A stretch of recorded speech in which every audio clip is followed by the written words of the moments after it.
Қайырлы күн баршаңызға, каналыма қош келдіңіздер. Сіздермен өзбек халқының ерекше тағамының рецептімен бөлісемін. Хамир хасиб деген ерекше тағам.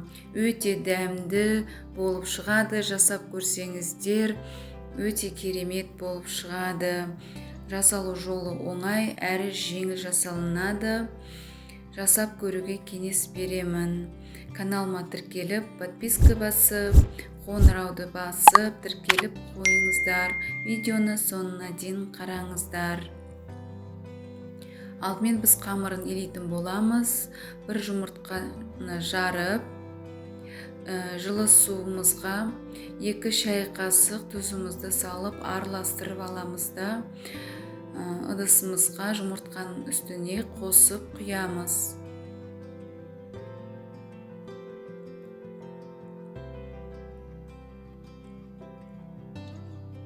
Енді қасықпен жұмыртқамызды ішінен сумен біріктіріп араластырып аламыз.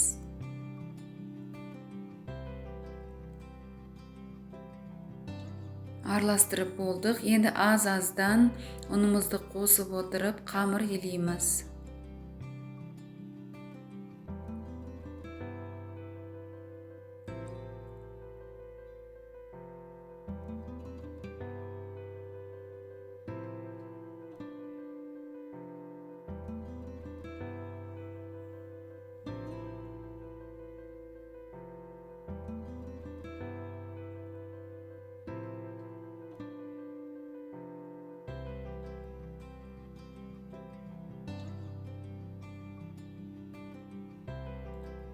Қамырымызды илеп болып қалдық. Енді тағы да әбден иығын қандырып, 2-ге бөліп аламыз. Сонда жайғанға ыңғайлы болады. Әбден иығы қанатын болса, қамырдың жақсы жайылатын болады. Енді осыны тұнықтырып, 10-15 минутқа қоямыз, қақпағын жауып. Оған дейін пиязымызды турап аламыз, майдалап, мантыға турағандай майдалап, төртпіштеп турап аламыз.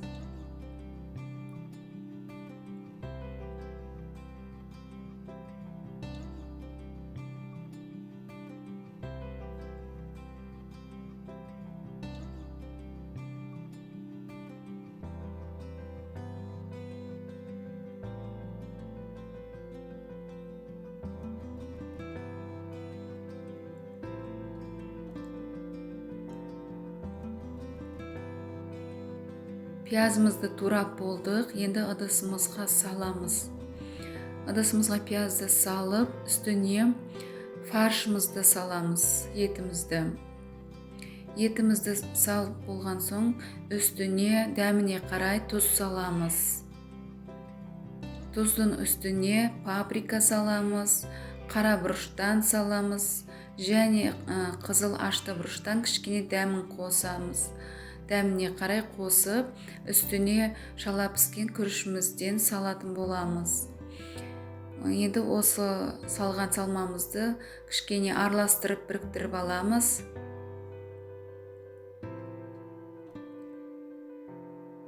Енді үстіне сұйық май құямыз. Сұйық май құйып, кішкене май қоссақ, салмасы дәмді болып шығады. Сондықтан кішкене май қоссаңыздар дәмді болады. Салмамыз осымен дайын болды. Енді қамырымызды жаямыз. Күлшемізді қолдың күшімен кішкене қаттырақ басып, осылай жайып аламыз.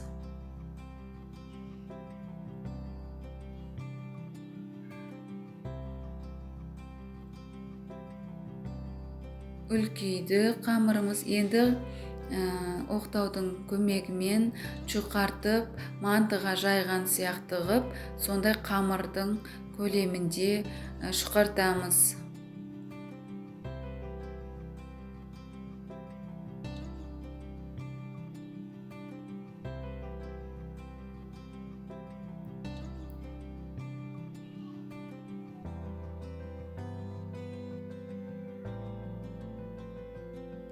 Қамырымыз дайын болып қалды.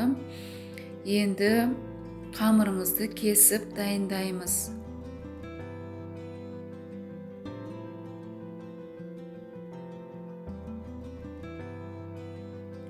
артық жерлерін алып тастап, осылай 4-5 барлығын кесіп дайындап аламыз.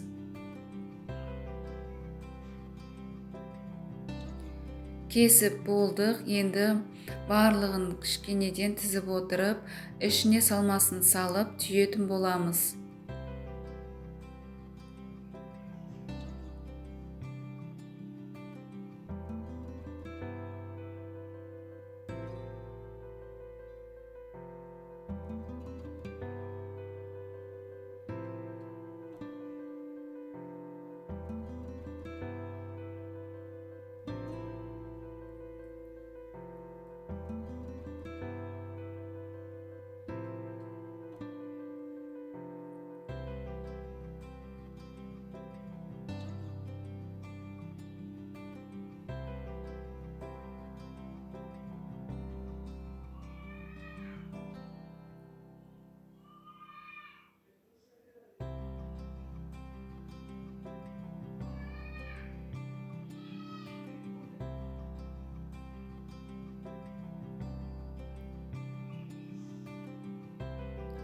Барлығын түйіп болдық, енді табамызды майлап аламыз.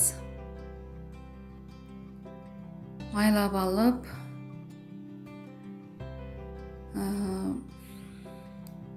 мантыларымыздың барлығын осылай тізіп шығамыз.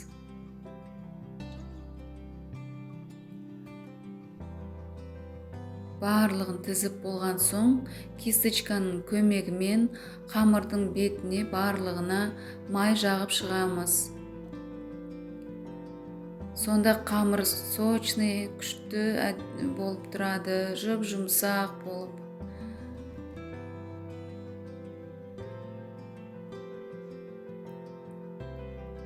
Дайын болды, 45 минутта пісіріп аламыз. Міне біздің тағамыз, ерекше тағамыз дайын болды.